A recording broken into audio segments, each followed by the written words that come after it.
listening to Earth Oddity, a weekly odyssey into all the oddity planet Earth has to offer. And now, serving it up are Christopher Tiny Sullivan and John Long. Greetings, everybody. You are listening to Earth Oddity Podcast, episode 30. Wow. Yeah. It's like an anniversary episode. It kind of is. 30's the new 20.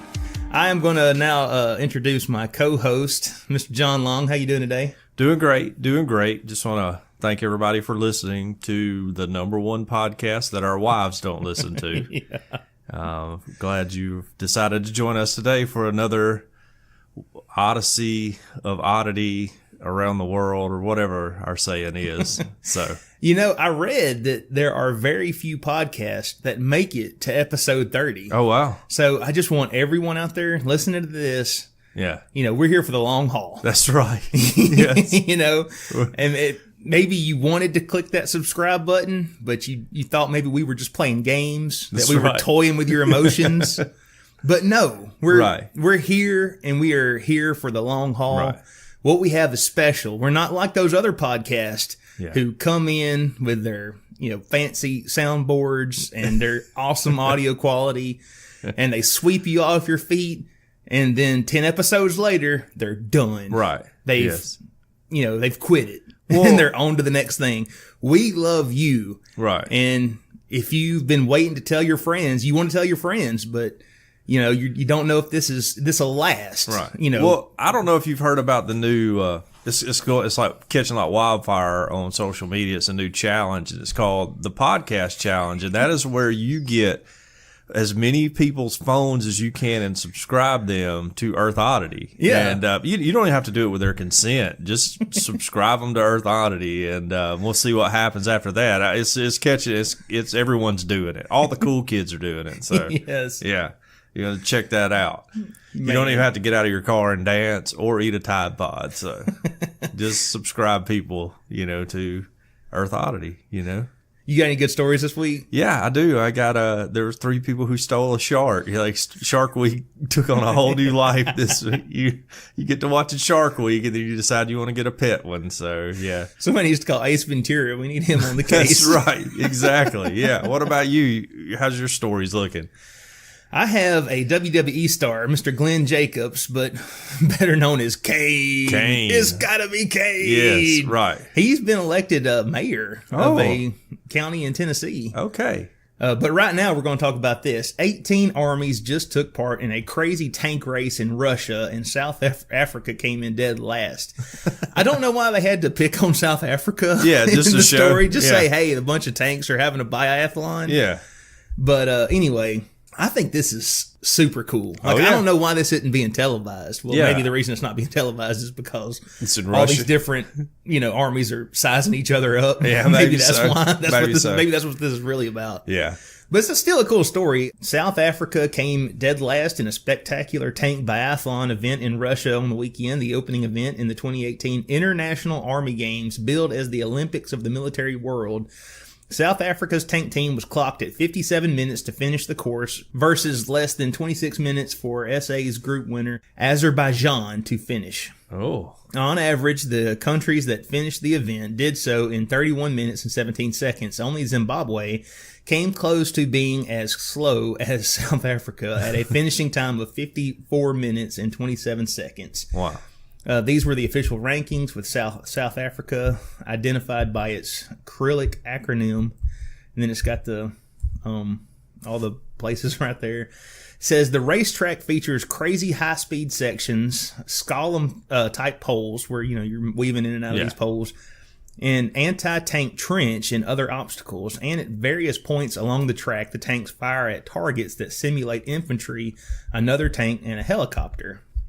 The Army Games run until August 11th, with 28 events featuring 39 competing nations. Most of the events take place in Russia, but there are also events scheduled in China, Kazakhstan, Iran, Belarus, and Armenia. The games includes everything from falconry with drones. Wow. That sounds fun. Yeah, that does.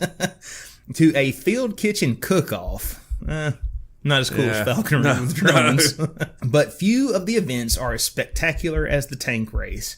Teams of 3 drive identical Russian T-72 tanks supplied by the Russian military, although this year the Chinese team brought its own Type 96A tanks, and Belarus came with its own modified T-72s. I wonder why the nations aren't racing their own tanks. You think that would kind of be a big... Well, you probably don't want to just give everybody the insight to the capability of what your or armor can do. So, but even if you're racing an old Sherman tank, you want to get one and soup it up get as fast as you can get it, so you can compete. You don't want to just if you go to a bike race, you're not just going to race some bike that the competition handed you to, are you? No. Well, and let's see. We weren't part of it. The United States weren't, right? Because we would have dominated, I'm sure. I'm sure. But so I think, are we still running the M1A1 Abrams? Is that still our top tank? I think it is. We probably have tanks that are way better, but we just don't know about them. I know when I was at Fort Benning, they had a whole motor pool, and it was tanks as far as you could see. And you're like, man, if we ever unleashed all of these at once, it would be bad news for someone. But they were all M1A1s. And those things will go real fast. One of my roommates was a tanker that when I was in college, he was a tanker, and I can't remember what he said the top speed on it was, but he said it would go. Huh, interesting. Yeah. As in more traditional biathlons, the final time is determined by summing the actual time to complete plus penalties for things such as missing targets or driving over, quote, mines on the course. So they even got some parts on the course where, you can't touch that because it's a mine. I'm assuming it's not a real mine. It's a dummy. Right. But anyway, that's really cool. And, I had no idea that there was such a thing as the International Military Games. I would love to see ESPN 4 or whatever get on this and start covering some of this. That'd be awesome. And we are currently using the M1A2 Abrams battle tank. So. Oh, the A2. Yeah. Is that the A2 one that's stealth? Yeah, it can turn invisible. Yes. And it can also fly. And it can probably launch intercontinental ballistic missiles. It's like a pair of Jordans, like they'll put out one and then they'll come back a year later and same issue, but they'll make a different color and all, Yeah. Not, change it up a bit. So, it's apparently, those things will go. I looked at the barrel of one of those things, like they had it sawed in half. That thing is, it puts a shell out there. I don't remember what it is, like a 120 millimeter shell or something like that. And it'll go. It'll, as they say on base, it'll lay some hate down on people. So, In Metal Gear Solid 3, they had a tank that would turn into a robot and walk around. Okay. So, maybe we have I those. really hope we have one of those. Yeah. We just don't know about it. We hadn't told anybody about it. Yeah. I'm sure the Japanese do. Yeah. Oh, sure. Yeah, of course. Which, Japanese, they have a lot of interesting stuff. In fact, they don't have a whole big military in Japan. After World War II, we were kind of like, nah, you can't do that anymore. You can have a little bit for home defense. They're or we're their protectorate. Yes. So yes, we are. I guess that saves them a ton of money. Right. Yeah. But they don't have to fund their own military. No, and I don't want to get off on too big of a tangent now, but so World War II, everyone knows Nazis were horrible and stuff. Yeah. But the Japanese, they raped and killed so many civilians across Asia. Then nobody ever thinks about that anymore. They don't get any bad rap. I guess maybe because we dropped a couple of atomic bombs on their country. And so they're like, well, maybe that it's all even now. Yeah. But I was about to say, a couple of atomic bombs, that does kind of have a way to even the score. Yeah. But that's really bad PR if you're the ones dropping the bombs. Yeah. I'm just saying, if you see Japan come back with that flag with, not just the circle, the red sun, but it's got like the lines coming out from it, you better get worried because they were rough. They were something else in World War II, and for some reason we don't think about that, but they were not happy people. They were ruthless. What else we got? Well, let's hit this story. It's about a man won a lawsuit here. This comes from CNN.com. A man cheated with someone else's wife and is now paying for it with $8.8 million. Yeah. In many states, there's no punishment for adultery, but in North Carolina, it could be a serious offense. One man came to realize that last Thursday. A judge ordered Francisco Huzar III, what a name for a Jody, Yeah. To pay $8.8 million to Keith King, whose wife he had been seeing for 16 months. Why so much, the question is? Well, most of the money awarded consisted of punitive damages solely meant to penalize the defendant, but about $2.2 million of it was in compensatory or tangible damages. King's attorney, Joanne Foyle, said that after finding out about the ongoing infidelity of his wife, Danielle Swords, his company lost revenue and an employee, which was his wife. No, because the pair eventually separated. King filed the suits on the ground of criminal conversation, alienation of affection. Yeah, I didn't know that. I had no idea. Yeah. I wonder if I could sue my wife for that. That's a joke. She don't listen anyways anymore, so. Lawyer up, Deidre. Intentional infliction of emotional distress, negligent infliction of emotional distress. I'm going to go get my lawyer now.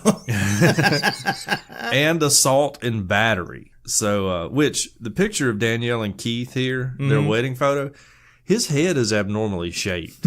You know? Yeah. I mean, it's like he's got a big old tall head on him. Swords Hadn't Keith suffered enough? Yeah, well, true. Well, he's got 8.8 million coming to him now. I ain't worried about that. Swords and Huszar met at a bike show in 2015, a little more than 5 years after she and her husband had gotten married. Swords, who has previously went by Danielle King, was in New York to see a bike show put on by her husband's company, King BMX Stunt Shows. Okay, so for everybody out there, what's going on here? They own a bike company? Yeah, they own a BMX company. Okay, and they're going around to shows. Yes, and so his wife, who worked for his business, I assume a partner in it, he sent her to this show in New York. So she's hanging around a bunch of cool, young... Big mistake. Yeah. BMX guys all alone, you know, Yeah. and Francisco here comes over and is probably just, chatting her up a little bit. And the next thing you know, one thing Why would you leads not to tell your another. wife, okay, don't talk to anyone named Francisco? Well, here's the thing. Hey, wife, I know there's a lot of cool BMX guys over here, a lot younger, more fit than I am. And I'm going to go on this trip with you. That's all you got to do. Let's just go. Let's enjoy this as a couple, I'm not going to send you alone. Francisco pursued Swords, Foyle wrote in an email to CNN. In the following months, Francisco positioned himself near Swords when he could. I bet he did. Yeah. He rented a room down the street from their King's household. And when King treated his wife to a spa day, Francisco joined her. Like, that's an all-time alpha move right there. Oh gosh. When King treated his wife to a trip for her birthday, Francisco stayed in a nearby hotel. Dang. Yeah. King later noticed inappropriate texts between the pair. And later, Danielle recorded a video of an altercation between King and Francisco. Francisco allegedly put King in a chokehold after he became irate, which prompted the assault and battery charge. King provided call logs, hotel receipts, and social media posts to the court as evidence. Francisco's attorney here claimed her client did not break up the marriage because I mean, if you're the attorney, say that with a straight face? I mean, well, you're getting paid to defend your client or whatever, so you got to come up with something. But she said their marriage was already in decline, so he was just a symptom, not a cause. Yeah, that's what always happens. That's what that's what they're always going to say. This is a quote from his attorney. Verdicts like these ignore the realities of how and why marriages fail and remove personal responsibility for a person's own marriage, she said. There are no winners in these cases. Well, I hate to disagree with it. There was a winner. It says her and Francisco are going to appeal the decision, of course. So in North Carolina, it's legal for a person to sue an individual, their spouse, if an individual, his or her spouse, has engaged with outside of the marriage, referred to as the alienation of affection. So alienation of affection laws exist in 5 other states. Hawaii, we're big in Hawaii, so all you all you guys out there listening, pay attention. Mississippi, we got a one few, state over. Yeah, got a few dedicated listeners over in Mississippi. Not that anything's going on with any of them, but just keep that in the back of your mind in case your spouse gets going. Next time that pretty young lady's winking at you, or man. Yes. New Mexico, South Dakota, and Utah, which makes Utah, sense. The yeah. Mormons, they're protecting marriage. I'm surprised Alabama isn't on the list. Yeah, me too. Yeah. Yeah. There's a lot. You pretty much can't do anything in Alabama that's not against the law. I'm surprised. But yeah, in Utah, if your husband or wife is cheating on you and they took off their special Mormon underwear that y'all got to wear and all that stuff, then you can sue them. So anyways, Francisco here is just he's messed up. And apparently, and it's not in this article, it's from the original one I read that I didn't save because I'm not smart. Francisco doesn't have much of an income coming in, so I don't know how they're going to get $8.8 million out of him. But Yeah. I guess everything he works for the rest of his life will go directly to this guy. I don't know how all that works. So I think this is hilarious that I don't know. It just feels like such comeuppance that, this philandering wife and her lover get, stuck with such a harsh penalty. yeah, That being said, is this going to stand like you would think on appeal? There's no way. Surely this isn't going to well, stand. if the laws in North Carolina are set up that way, Right. I guess it has a chance. Now, to me, no, knock on wood, my wife doesn't ever cheat on me. Okay, Right. but if she were to do that, I think probably the last thing I would do would be like, I'm just going to sue you or sue Jody or whoever your boyfriend is, Francisco. Yeah, like friends. What a better name. I mean, there can't be a better name for a My guy. lawyer's opening statement, point 3 would be his name is Francisco. Yeah, right. Yes. And you picture him in your mind. He's got muscles. His hair's like waving in the wind. But I don't know that I would just be like, hey, I guess you got her now. That's fine. That's good. And I'm going to go back to not having clean clothes anymore and living the rest of my life out in solitary. So You wouldn't be like, all right, you got her. Now fork over $8 million. I need $8 million. Yeah. I don't know. Which I guess, there was in that story, there was another lady in North Carolina who sued her husband's lover and she won $10 million. Ooh, Yeah. man, Yeah. That's pretty wild. that's crazy. Just keep that in mind. If your wife is cheating on you, move to Hawaii, Mississippi, Utah, South Dakota, or North Carolina before you file for divorce so you can sue the lover and get some cash out of it. So Apparently a lot of cash. yeah, apparently. Which, I mean, again, like you said, I don't know how a BMX Yeah. bike How much are rider- they pulling in? How much is he's not going to be able to pay $8 million? You would think, No, unless not he's at just all. locked up some huge endorsement. And I don't know if he's got lawyers are expensive. That's true. I know they are expensive, and if you're going to appeal it, that's going to be a lot of more cash you got to fork out. Which I guess if you look at it, if you got to pay $30,000 in legal fees to your lawyer to get out of $8 million, that's probably a pretty sound investment. But I don't know. I tell you this: if I'm Francisco right now, I'm thinking, I don't care what she was willing to do for me. Yeah. It was not $8 Not million worth it. worth. Yeah, not worth it at all. No. Yeah, no, she may have been pretty and whatever, but yeah. She may have done things no one else ever Yeah. done, but it wasn't worth $8 million. I feel like he played it off. He was a little too bold. Like you don't show up at the spa day. You don't get a hotel room down the hall while they're on vacation. You got to lay low in Well, this this dude, situation. he locked her husband up in a headlock. He's Yeah. cocky. Yeah, you oh know? yeah, oh yeah. No, he's big time. He thought he was really bad. And then that thinks judge he's- slapped him down. He thinks he's God's gift to his boss's wife. Yeah, right. Two morals of the story: don't send your wife alone to a BMX conference, and second, you can get some cash out of it if you do. So Yeah. yeah. Man. Well, let's see. Our next story here is entire police department resigns at once, saying the town seemingly cares so little about us. Oh wow. I didn't know this could happen. I thought there were laws in place to stop this from happening. Yeah, I don't know. But then again, you can't force a Can't grown force man someone to do take a something. job. Yeah. Yeah, I don't know. That's weird. I guess this is what we get for everybody kneeling for the national anthem or whatever. I'm just kidding. I was just kidding. Okay.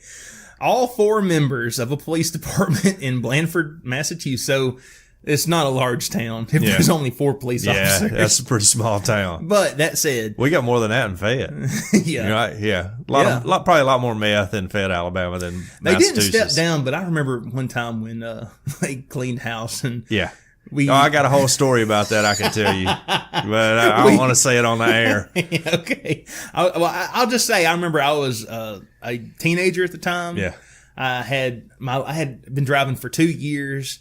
And I knew if I saw one cop car in town, it was smooth sailing for the rest of the day. I could drive as fast as I wanted to drive. Well, and just for our listeners, Fayette County, Alabama has the distinction of having, I think, 2, maybe 3 sheriffs who have been arrested for felonies. One of which, who after he got out, was elected to the county commission, and then later, as a felon who can't carry a firearm, was elected back to being sheriff again. So that's just a town Tiny and I we spent a lot of our youth in. So small town Alabama. There you go. Anyways, back to Massachusetts. Anyway, they all resigned suddenly and without notice, saying that they could no longer work for a town that seemingly cares so little about us. ABC affiliate WGGB reported. All right. So they're all like, nobody loves us. Don't quit.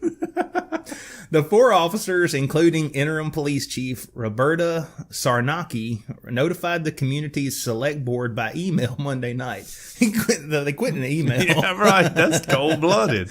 They cited safety issues and insufficient remuneration, cruisers with shoddy brakes, ill-fitting ballistic vests, faulty radios, understaffing, and low pay, WGGB reported. So, I mean, the article doesn't say anything. Did they not try to address these issues before it got to this point? Well, because obviously our police force, they got to have brakes on their cruisers. They got to have properly fitting vests. You don't want them getting shot. Right.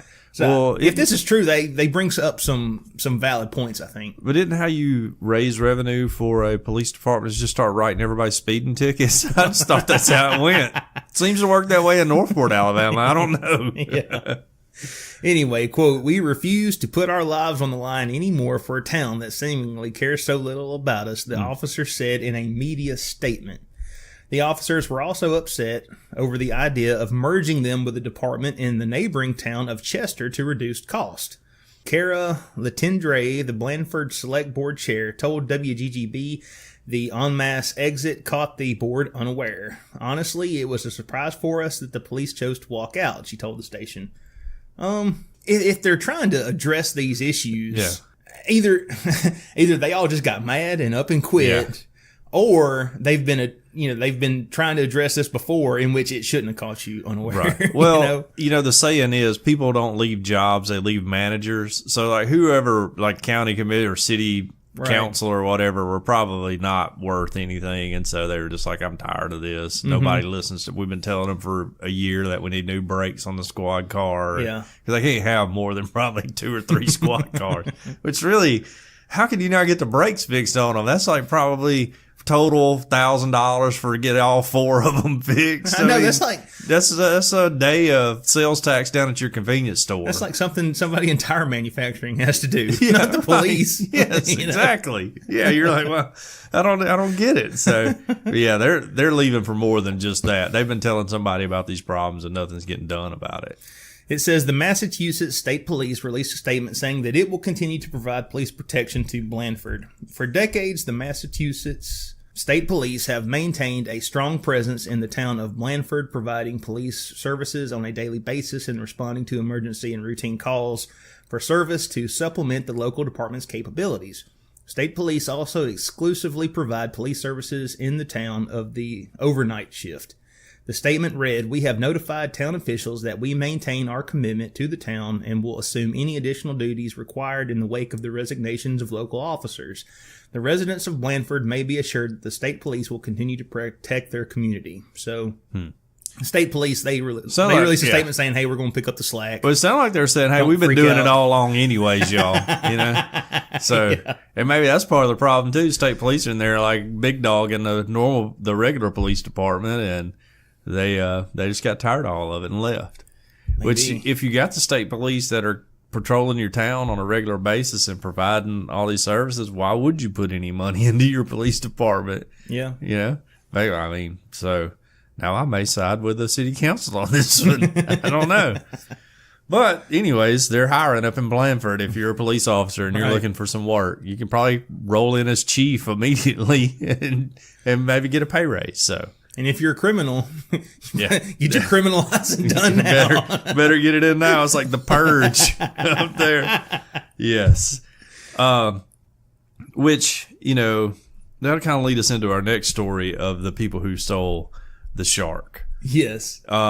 A surveillance video shows a trio stealing a shark by disguising it as a baby. So apparently the police presence wasn't too good out in San Antonio. And there's a video of this. I think it was posted in the Facebook group, wasn't it? I'm pretty sure it was. Maybe. I saw it everywhere, so I can't remember. We had a lot of activity in the Facebook group. Back to the story here. This is from Leon Valley, Texas. Leon Valley police say a well-trained trio took Shark Week too far, stealing a horned shark from the San Antonio Aquarium Saturday afternoon. According to Leon Valley Police Chief Joseph Salvaggio, that's probably right. The group stole the shark from an open pool where visitors were allowed to reach in and pet the various species in the tank. 2 men and a woman are wanted in connection with the theft. Salvaggio said one of the men grabbed the shark by its tail while the others wrapped it in a wet blanket, went into a back room, put the shark in a bucket, and put the bucket in a baby stroller. So they disguised the shark as the baby? That's right. According to Jenny Spielman, the general manager of the aquarium, an employee noticed what was going on and immediately notified management. Yeah, how do you not notice that someone's just yanking a shark out of there? Shark out of the tank. Which I don't know. Have you ever been to one of those things where you can pet the sharks? Yeah, well, it get a little crowded around there. I was about to say, we went to the aquarium that was in Gatlinburg. Well, it's in Pigeon Forge, I think. Yeah, so it's in Gatlinburg. It's the aquarium of the Smokies. Yeah, I've been to that one too. Yeah, and they've got like a little stingray petting area, but there's some of the sharks can still make it up into the area where you can pet because they have somebody there on duty. Like if a shark swims up, they're like, "All right, everybody, take their fingers out of the water," and then the shark will swim off. And that's go no back fun. To pet them. Well, if you're in Tennessee, there's been a redneck try to pet a shark before. There's probably been one running a rattle trap through there. You're probably right. Drop a line in. You're going to sit out a trot line. I got my jugs out. We're going to catch us a shark today. Spielman said the men and women went into a back room and put the shark into a San Antonio aquarium bucket that had a bleach solution in it. Man. She said the bleach might have shocked the shark system. Yeah, you think? I would think it would too. Yeah. The men are then seen on surveillance emerging from the room with a bucket, loading the bucket into the bottom of a stroller. When we first got the call, we thought it was kind of a hoax, being that it was Shark Week last week, Salvaggio said. But it turns out someone actually went inside the aquarium there and stole a horn shark. Oh, man. Salvaggio said the group had to have some knowledge of aquariums and likely went to the aquarium specifically for that shark. It's very obvious the person knows what he's looking for and went there specifically for that area. We got a good look at the person or persons involved. There's 3 people involved. Spielman said the group attempted to pass the shark off as the baby, and Spielman went out to the parking lot to confront the group about the shark theft. One of the men refused to let Spielman search the truck and said that his son was sick and he needed to leave immediately. The man got into the truck and drove away, leaving the woman and the other men behind. Police have tracked down. If you're not an officer, what are you going to do? They'll be like, tough luck, buddy. Yeah, let me search your truck. No. Yeah, no. My son's sick. I got to get home. He's got bleach in his nose. Which I can't believe he left the other 2 behind, Hey, man, when the authorities catch wind, it's every man for himself. That's true. Police have tracked down the truck and are trying to determine who was driving the truck at the time of the theft, if not the truck's owner. Police said they have a person of interest in custody and have impounded the truck. So far, no charges have been filed. The suspects, when caught, are facing felony theft charges in connection with the case. We'll be surprised if the shark survives, the sheriff said. We sure hope it does, but being outside of that environment that it's made to be in, the warm water, the salt water, there's a good chance it won't make it. While horned sharks are carnivores, Salvaggio said that their diet is, which weird that the sheriff knows about This is the. I wonder if they put the wrong name in this spot. Yeah, because he's the sheriff. / marine biologist. Yeah, that's right.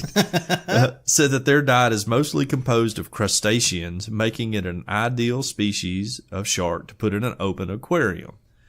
Those with information in the shark theft are asked to call Sergeant Eddie Gonzalez with the Leon Valley Police Department at 662-493-2059. So, if anybody has any information, yeah, call that number 662-493-2059. You can help solve a mystery. That's right. That's right. So yeah, that just took a Shark Week, to the next level, and it's just weird, I guess you could probably buy a shark, or I don't know. Can you buy a shark? I've never been in the market for a shark. People buy tigers and stuff, don't they? Yeah, right. So I don't see why you couldn't. Yeah, there's got to be a way. Somebody knows a guy that can get them a shark, If you can buy methamphetamine and tigers and everything else, somebody can get you a shark. You think that's what this was for? You think they were going to sell it on the black market? The black fish market? I don't know. Maybe so. Or maybe they're just like sitting around watching Shark Week. And you know how it is. You got a girl there. There's two guys, and she starts going, man, I'd really like to have a shark. And them guys are like, I'll get you a shark. You want a shark? I'll get you a shark. Let's go on up to the aquarium. And loaded it up and took it with them. So, man. Yeah. So anyways, word of the wise, don't steal a shark. Probably not a good move. Don't put it in a former bleach bucket either. That's not going to be good for it. Well, I wonder if that was part of the heist, because they had to calm down the shark. They're like, just stick it in some bleach. So he wouldn't just go crazy and start flopping around everywhere. Yeah, that's true. Yeah, I don't know. That's kind of what I thought. I mean, because it said it was I'm sure they didn't just stick it in a bottle of bleach, but maybe they added just enough to kind of shock the shark and calm him down. Or they could have just went in a cleaning closet and there was a bucket there, and they're like, hey, get that bucket. Well, if that's the case, it worked out perfectly. Yeah, right. Because that's like the fish equivalent of like holding the chloroform over somebody's nose. True. Yeah, well, Shh, go sleep, shark. Yeah, that probably worked out well for him. But then the fact that he left the other two in the parking lot, I mean, you can't leave any loose ends in a shark heist. You can't. I mean, what did they get them, or did they just scatter? I don't know. But I remember when I was a teenager and we would go toilet paper people's yards. Yeah, the plan was if somebody catches wise, you scatter. Yeah, you got a rendezvous point. Exactly. Yes, true. Yeah, I'll say I've done the scatter technique before. Several different situations in my life. It works well because one person can only follow one other person. Right. Yeah. Cops bust up a pasture party in West Alabama. You just hit everybody runs in a different direction. There's only two of them. There's like 45 of y'all. Yes. The majority of you are going to get away. Now, the guys that can't run fast or pick the wrong direction? That was tough me. luck. Yeah. Oh yeah. I'd be gone in a heartbeat. Like, if they're going to catch me, they're going to have to really run. So, but shark heist. Yeah. So, yeah, shark heist. Stole a shark, and it's not good. People don't go stealing sharks. So.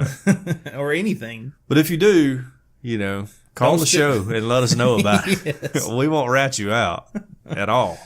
Nope. I won't. I promise. I'm not a snitch. You can get away with just about anything outside of, violent crimes and stuff. I was going to say, well, I will say it's on you when you call us not to provide any details that would get you busted. Yeah, you don't. Call us. First, block your number.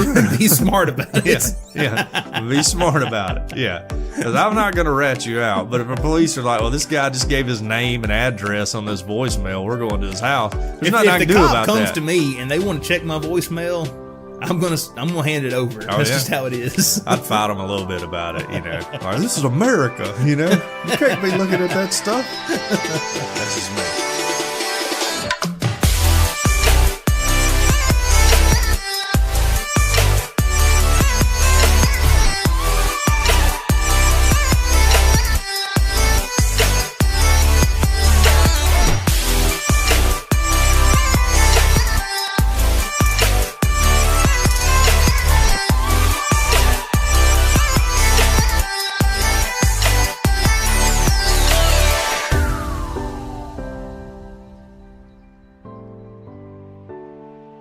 Okay, anyway, next story. WWE star Glenn Jacobs, a.k.a. Kane, has been elected mayor in Tennessee. What was he, like the Big Red Machine or something?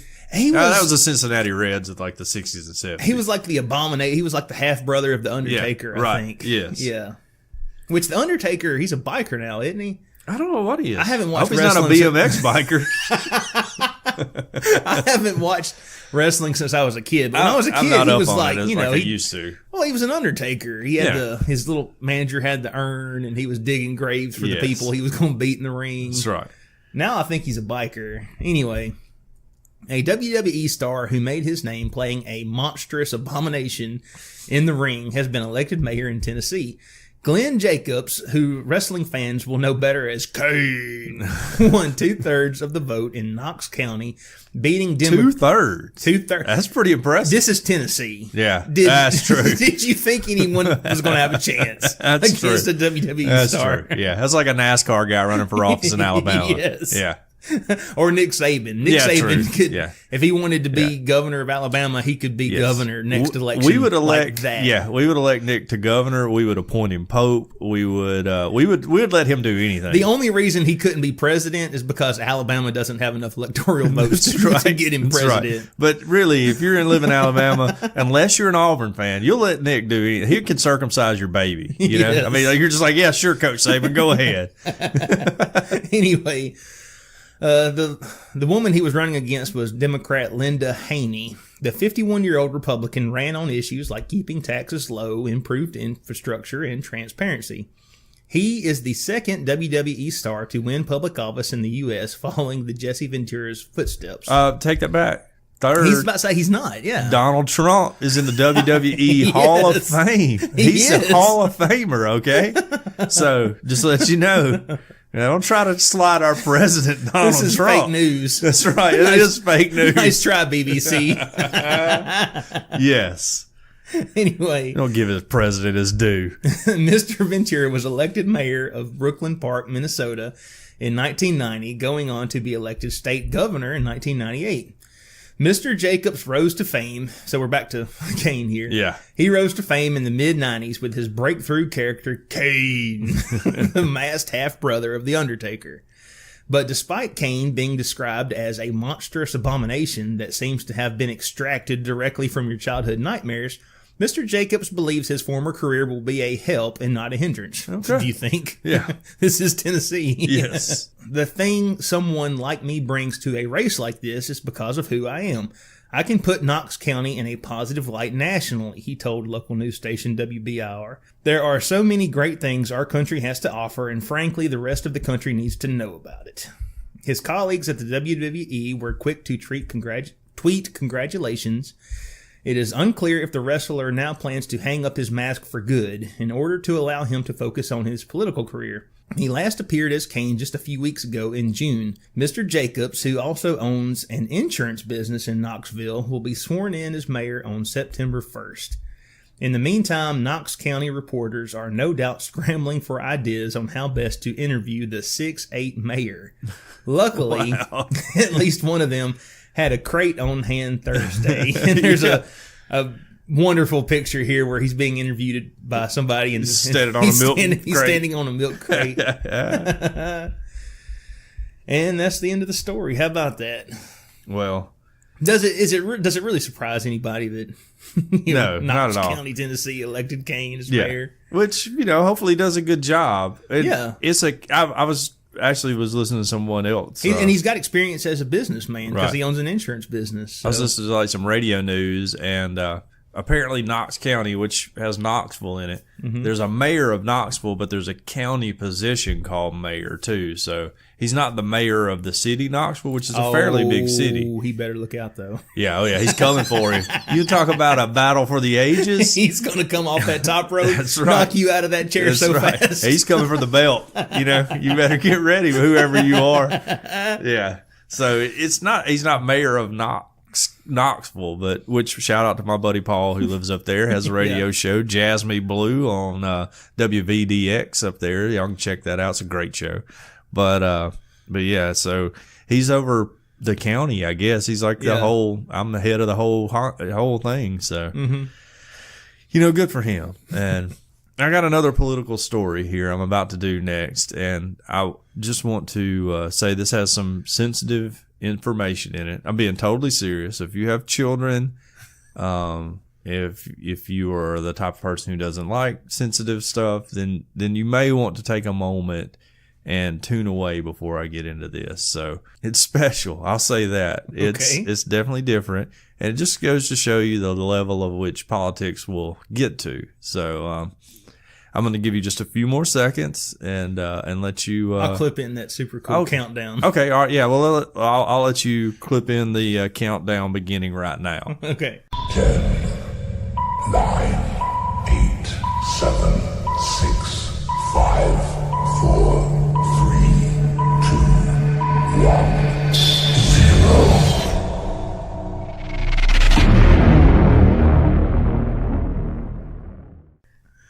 All right. So here we go.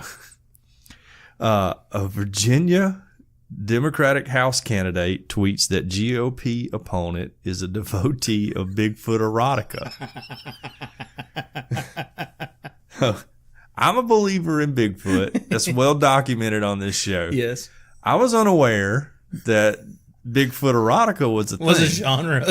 But this gets me to my point that I've made for years, and I may have made it on the show before, is that the internet is the worst thing to ever happen to humanity. Because it allows... Or is it the best thing? I don't know.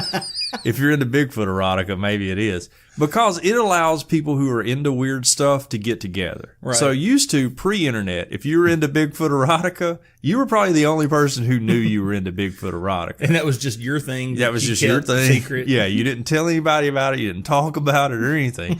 Next thing you know, you get on the internet and you find out there's a bunch of people that like Bigfoot erotica. And by a bunch, I mean like 200. Yes, but you think because that's the only world you're interacting in now, yes, that it's totally cool and we're normal. And so anyways, that's the problem with the internet. Unless too many weirdos get together. All right. So, Virginia, I'm sorry. I'm a 12-year-old child in my mind. I will never not be. This lady has a great name. Virginia candidate Leslie Cockburn on Sunday. Which, if I'm your opponent, you know, I'm constantly referring to you by your last name. Oh, yeah, totally. This is like, nice try, Cockburn. Well, unless you're into Bigfoot erotica. That like trumps your name. Yeah. On Sunday, called out her GOP opponent for being what she called a devotee of Bigfoot erotica.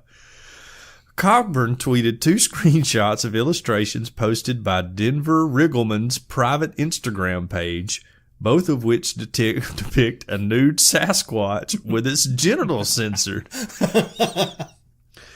My opponent, Denver Riggleman, running mate of Corey Stewart, was caught on camera campaigning with a white supremacist, Cockburn wrote in one tweet. Now he has been exposed as a devotee of Bigfoot erotica. This is not what we need on Capitol Hill. So there's a picture. Show it to you. Yes. I'll tell you what. I just want to say, okay, if you go look up this picture, the Bigfoot is censored. Yeah. But let me just say they had to go back to the store and get a bigger censor box. A large. That's going to get in the way out in the woods. I'm just saying. I mean, the reason he's large and lumbering through the woods is because he don't want to trip. Yeah, right, exactly. That's what you're hearing banging against trees out there. Oh no. Yeah. The quote on it from Denver Riggleman says cover art for mating habitats of Bigfoot almost complete. I'm sorry, cover art for hashtag mating habitats of Bigfoot almost complete. I'm going to totally search that hashtag later. Is it habitats or habits? Oh, habits. Yeah, sorry. Okay. Mating habits of Bigfoot almost complete. I hide nothing in this magnificent tome. Don't erase the censor box. So, so here's another one.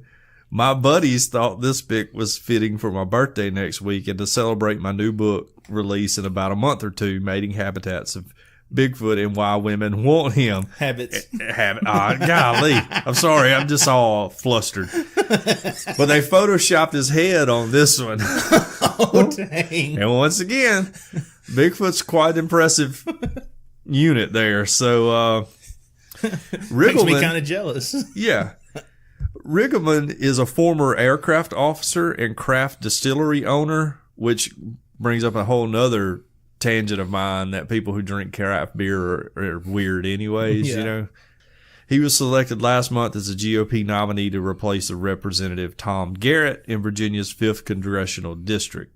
Cockburn also referred to Riggleman as a running mate of Corey Stewart, the Republican nominee in a Virginia Senate race. Stewart has been reported to have endorsed this white supremacist guy, and one of Riggleman's Bigfoot posts purportedly includes a caption that describes the image as cover art for a book on the mating habits of Bigfoot. So I've already went over that. So Riggleman told the Daily Progress in Charlottesville that the images were a joke from his military friends and described Cockburn's tweets as absurd. Riggleman did co-author at least one book about the creature, Bigfoot Exterminators Incorporated, the partially cautionary, mostly true tale of a monster hunt in 2006. But a source told the newspaper that is assuredly not erotica. So I'll just say that, I mean, I think maybe he's got a point. Like his buddies found these pictures. He's written some sort of Bigfoot book, and they're just like sending them to him as a joke. There's something I could totally get into. Yeah. You know? But if you're going to run for office, really of any kind, you need to, before you do anything, you need to go through there and go, let me delete the Bigfoot. Well, now I will say that in the days since this article, I read some articles where they were people were actually kind of referring to this as quote kink shaming. Oh, that's right. Yeah. Yes. So yeah. I've heard some people say that now. Okay, look, if you're running on the Democratic side, it makes perfect sense for the Republican, whoever's running for the Republican Party, to come out and say this, because, I feel like there's going to be more conservative people, more Republicans that's going to excite them and make them want to vote against the other person. Right. But now people on the Democratic side who are more, how can I describe this? Who are more open to. Yeah. All kind of possibilities. Yes. Yeah, right. People on the Democratic side are much more open to various forms of human sexuality and Bigfoot sexuality. And, yeah, right.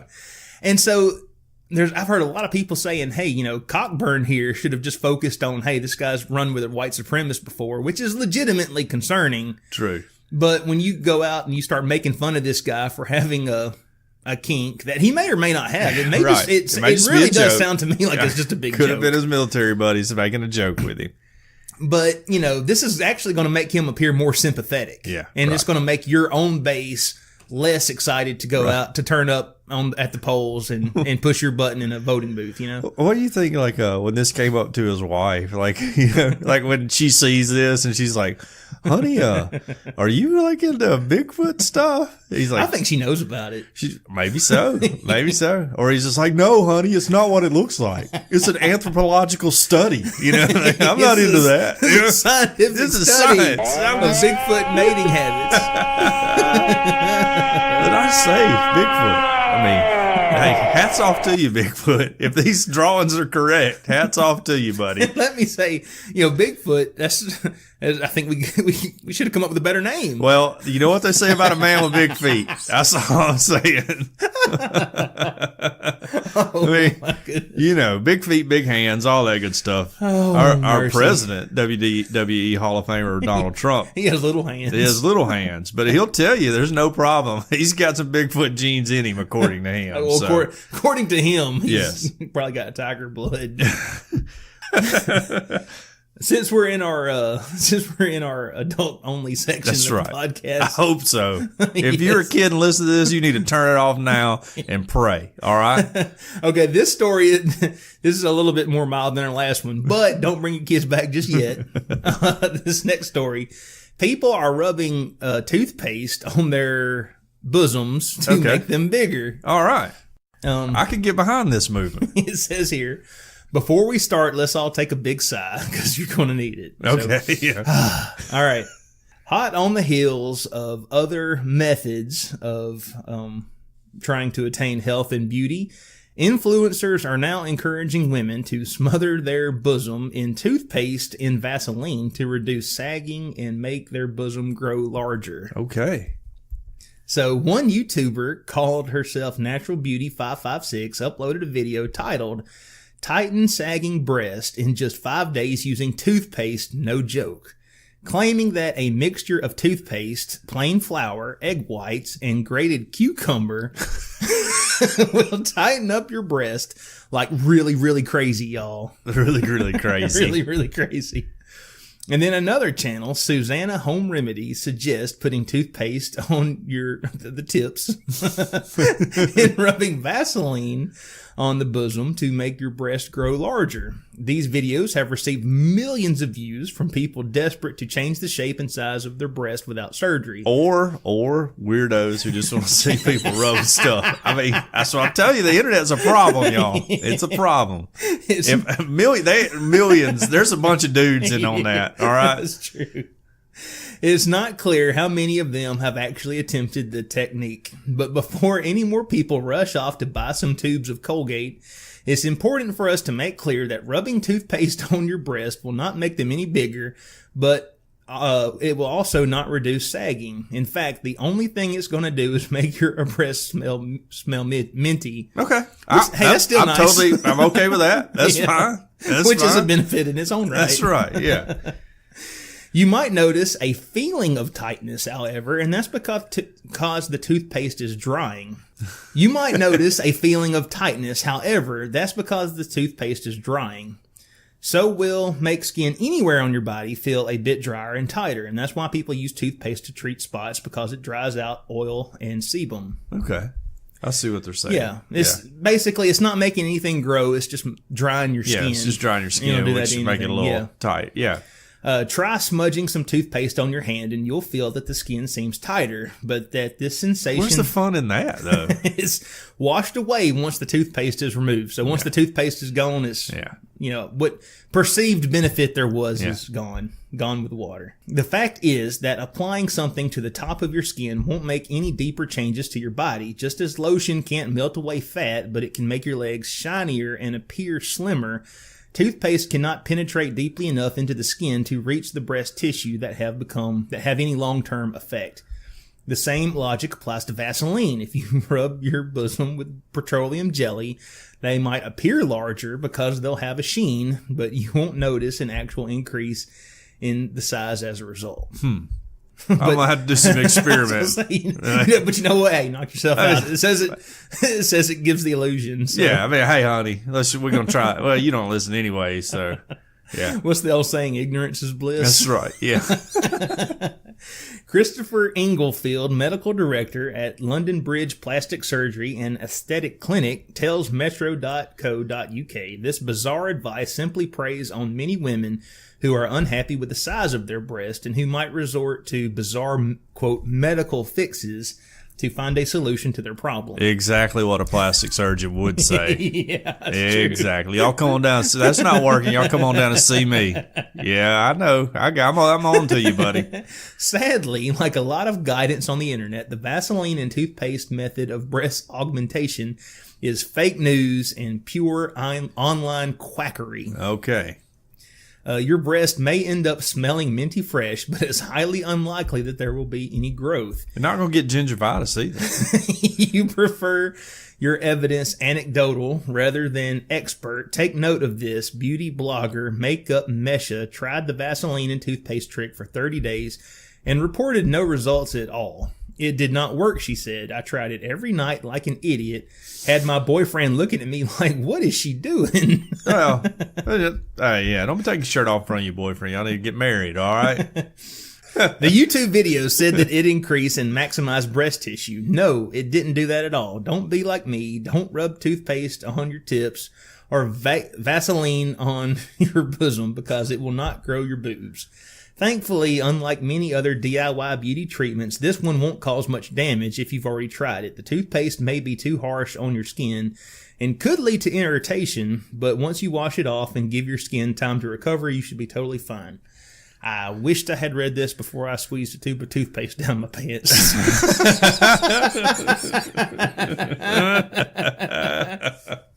That's what I say. Apparently, Bigfoot's been putting some toothpaste on a regular basis. On a regular basis. So, Okay. yeah, just say, where do you go with this now? I mean, they're not hurting anybody.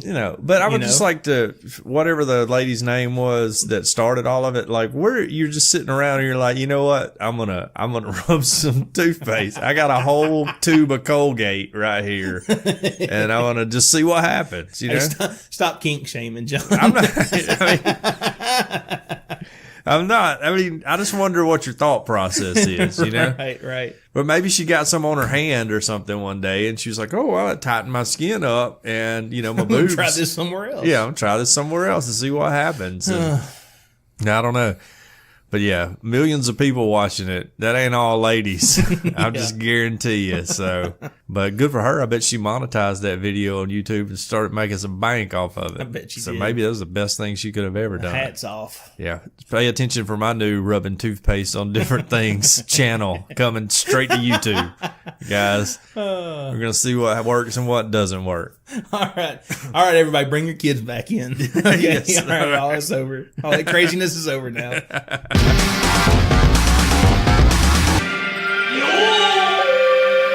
Oh, I got a little cough. I get choked up whenever I'm almost about to talk about Cajun Curl, which, if you didn't know, you could rub Cajun Curl on your breast, on your chicken breast. All right? Yeah. It won't make them larger, but it will make them taste way better. Right. So, what you do with that in your own personal life is up to you.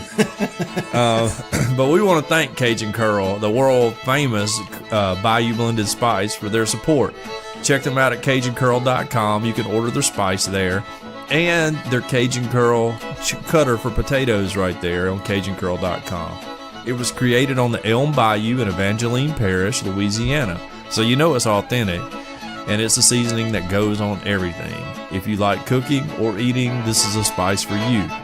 Cajun Curl Bayou Blended Spice goes well with chicken, beef, pork, potatoes, and anything else you can think of rubbing it on. Their spiral potato cutter is absolutely amazing. It's easy to use and it's easy to clean, and it'll allow you to make your own chips. And using the Cajun Curl spice, you put that on there, drop them in the fryer. A few minutes, you got some amazing potato chips. On their website, CajunCurl.com, you can not only order the original Bayou Blended Spice, but the Cajun Curl chip cutter. You can also find recipes that are absolutely mind-blowing. You can locate your nearest retailer, or you can order your own from there. If your local grocer doesn't carry world-famous Cajun Curl Bayou Blended Spice, ask them to start stocking it. Now, here locally in Tuscaloosa, Alabama, the hub of the universe, you can get it at Bowles on Skyland Boulevard and at South Finest Meat. All their products are made in the USA, so not only do you enjoy the tasty Cajun Curl, but you also feel patriotic while you enjoy your meal. It's all natural, low salt, and has a little kick, but it doesn't burn your lips. World famous Cajun Curl Bayou Blended Spice. Taste the spice, but not the heat. CajunCurl.com. Check them out today and order it. It'll change your life. It'll make you a better person. Possibly enhance your breast. So, chicken breast. Chicken breast. It will enhance your chicken breast. Yeah, chicken breast. Just to clarify that. Chicken breast, yeah. So check it out. Which, by the way, you know what I forgot to talk about? Is the fact that we have a phone number now. We do. We do. And let me go ahead and give that out. You remember I said I was going to do that at the very beginning, and I completely forgot about that. Well, it's not a live show, so it's not like they're missing out anyway. Yeah, that's right. Yeah. So we have a phone number. It is 662-493-2733. 662-493-2059. 662-493-2059. Call us. Just call us. We'll eventually have it where we can get calls live on the air as we're doing the show, because we're going to be broadcasting the show and everything. That's coming down the road. You know, I don't want to get everybody hyped. Yeah, we're working towards that. But now just call and leave us a voicemail about whatever you want to leave us a voicemail about. I mean, there's a good chance it'll get played on the show. You can make the most random voicemail. You can tell us about a weird thing you saw. Like I saw 2 dogs humping on the way home from Selma on yesterday. Yeah. So I could have called and left a message about that, but I didn't know we had a cell number until I got home. So you can call us, sing to us, do whatever you want to. Just leave us a message. You know, we want to hear from you, and it'd just be kind of funny just to see what folks what you can come up with, because y'all are pretty creative people. Yeah. So anyways, call our number 662-493-2059. Hand your phone to a homeless person, dial it, and just let him ramble for 5 minutes. That'll be great. That'd be fine with me. All right.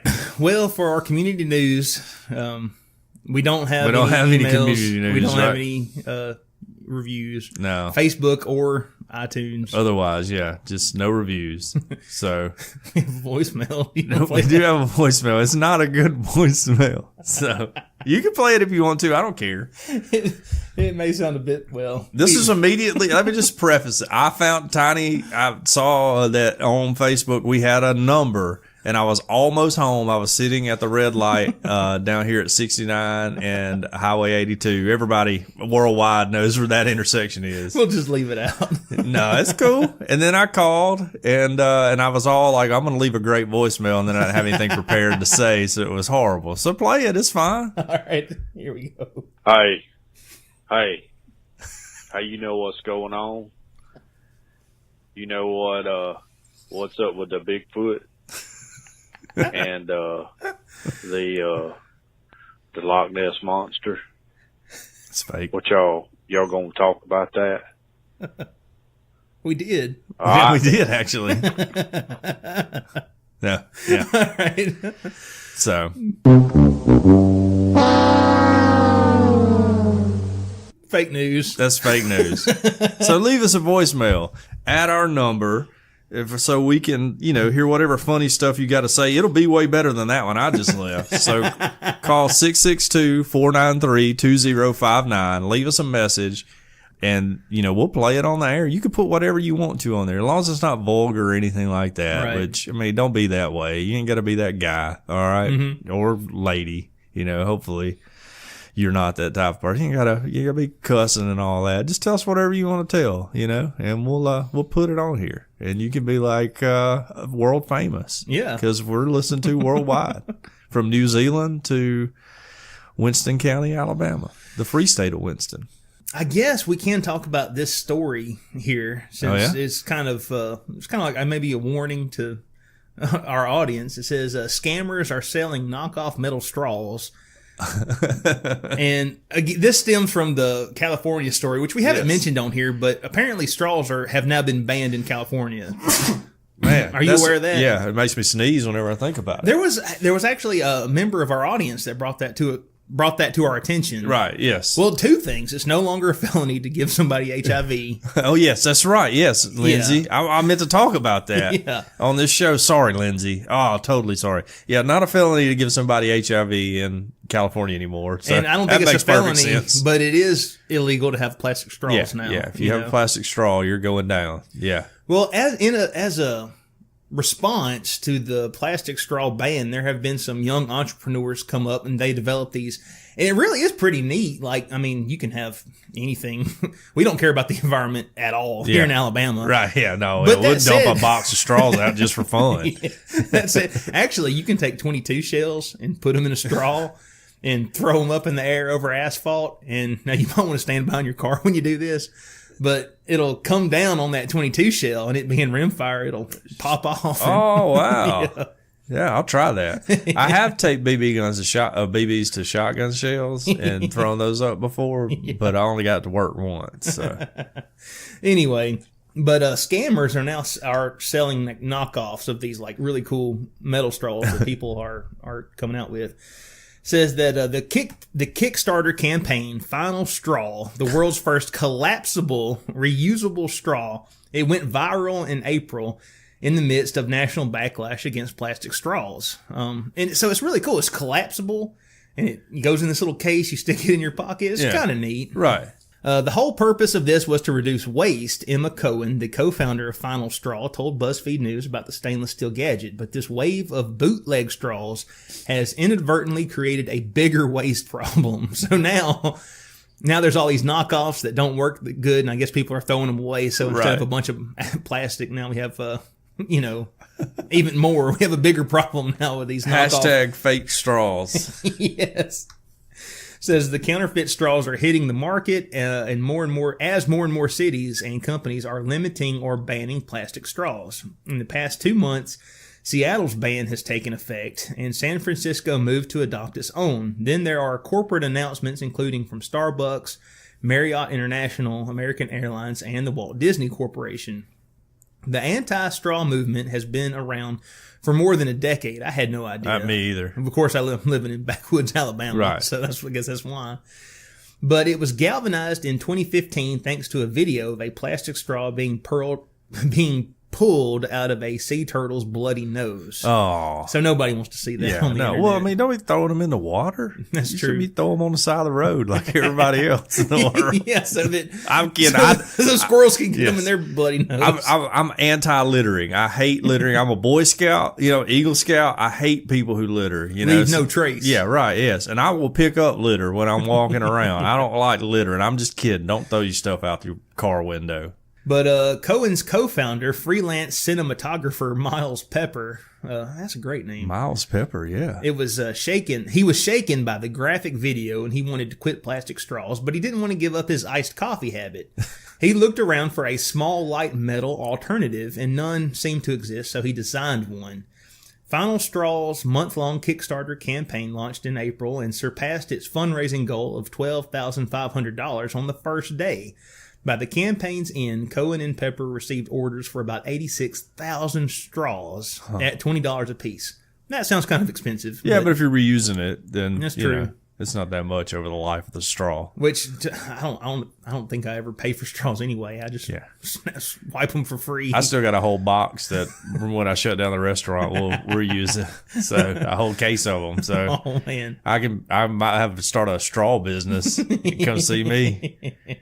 Says they've continued to get pre-orders for the product, which includes the straw, a straw cleaner, and then a case made out of recycled plastic. Okay. So not your normal plastic. Yeah. No, recycled, of course. The Kickstarter campaign claims Americans use 500 million plastic straws a day. That actually sounds kind of small. Well, that's like 1.5 per person, or that's over one per person a day. Yeah, but there's probably people in big cities who eat fast food twice a day. True. If they work in there's an office people in Alabama that eat fast food twice a day. I'm one of them, but I'm not a straw guy. I don't like straws. You don't like straws? When I was little, this old guy who's like rough as a cob, he called them sissy sticks one time, and from that day, I never really have liked using them. He's like, "Why are you drinking out of one of them sissy sticks?" He's like, "Drink off the edge of the cup like a man." And I was like, "Hey, that makes sense. Yeah, why am I using this thing?" They just handed it to me. So when I had the restaurant, you had to keep a lid and use a straw over your, if you had a drink. Right. That was just health code. But outside of that, I rarely ever use a straw. I'll just drink. And people are like, "Oh, you're going to put your mouth on that cup that came from the kitchen of this Mexican restaurant?" I'm like, "Yeah." You're putting your lips on the straw that came out of the little dispenser. Right. Well, I'm just like, look, if you see my body, I don't care what goes into it. A few extra bacteria is not going to hurt me. Well, anyway, blah, blah, blah, blah, blah. They launched this Kickstarter campaign. Now people are trying to rip them off, and they're coming out with, if you want this straw, I guess it needs to be Final Straw. It don't need to be last straw ever on Amazon. Well, I mean, just like anything else. 5-star reviews. Yeah. Just like anything else, it gets, like fidget spinners. All right, those got to be hugely popular. Yeah. Well, after about a month of them being popular, they were selling them in gas stations, and it was like a piece of plastic with a BB on the inside of it. You're like, think about what you buy, It says that they gave a TED Talk in 2015 called "Why Plastic Straws Suck." I will say, Clever. TED Talks have really went downhill lately. I mean, when they started kinda out, they were have. really cool, but now I feel like me and you could give a TED Talk on something. You Dude, know? here a few months back, there was a lady who gave a talk about why pedophilia shouldn't be shamed. Did you see that? No, I didn't. I mean, here we go again. Kids, we're not going to get specific, Yeah. but you may want to cover their ears. Were people throwing tomatoes and stuff at her from the audience? No. And I mean, now she wasn't saying that, she wasn't saying that pedophilia should be okay. But she was saying that pedophilia is, here we go again. I mean, you should have seen this coming if Yeah. you didn't. But people are born that way. And they can't help it. Okay. And that we should feel sorry for them because they're never able to act on their feelings the Well, way the rest of us are. Huh. I'll say this. I was born a murderer. Okay. I have violent thoughts every day about people and I do not act upon them. Okay. Yeah. So you cannot act upon it if you're born, I'm just saying, all right. So yeah, cause every day driving, I feel like I would like to pull you out of that car and, kill you. You don't need to be, we need to remove you from the gene pool because you don't know how to use a blinker. And I don't want you to pass that on to your children or to another generation. So yeah, I'm just saying. However people are born, the line has to be drawn somewhere. Yeah, right. So, Yes, yeah. I'm born very violent. I don't have the body or stature to carry most of it out. So maybe, that's why God made me the way I am. It's like, that's why he gave me huge stature. yeah. And you're like, because I'm easy super going. easy, nice. Yes. Yeah. And people, that's one of the biggest misconceptions. People think I'm really easygoing. They're always like, oh, John, you're so easygoing and you're so happy and laid back and You stuff. just don't have the strength. I just don't have the muscles to pull any of it off. So I just have to pretend I'm easygoing and laid back. But on the inside, I'm a raging ball of just like hate. And I can't help it, And I would say Christianity has helped me out in learning to love other people and what I'm supposed to do. The fact that God can love me despite all of what's wrong with me, and that helps me tremendously. Yes. But at my core, it's just I just want to choke people every day. So I can't help it. I remember years and years ago, there was a guy who I worked with, and he was like, "Man, Tiny, if I was as big as you, I'd be hitting just for the heck of it." Yeah. And then his buddy next to him said, "Well, that's why God didn't make you as big as Tiny." That's a very good point. Yep. Yeah, because I would be wreaking havoc. I would have been in jail a long time ago. But now, people will crush me. I'm a small, weak man, and people will crush me. Yeah. So I just have to be, very selective about what I do. You have been listening to Earth Oddity Podcast, and we thank you so much for listening no matter where you get us, whether you get us from Apple Podcast, Google Podcast, Overcast, Acast, Podcast Republic. Podcast Republic. We thank you so much for downloading us. Don't forget to tell your friends. You can like us on Facebook. You can join our group. It's super active in there now, y'all. Yeah, it's not just me and John talking to each other anymore. It's hopping. It is. Yeah, post up articles and stuff. Let's all talk and make fun of them. You can tweet at us. We are @_Earth Oddity. That's right.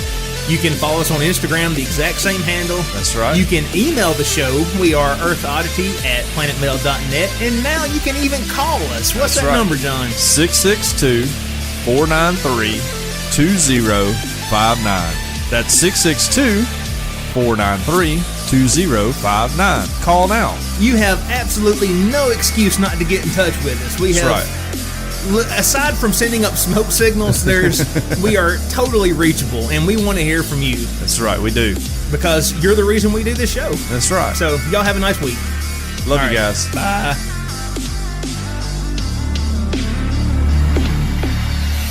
Hey, the show's over. Why you're still listening?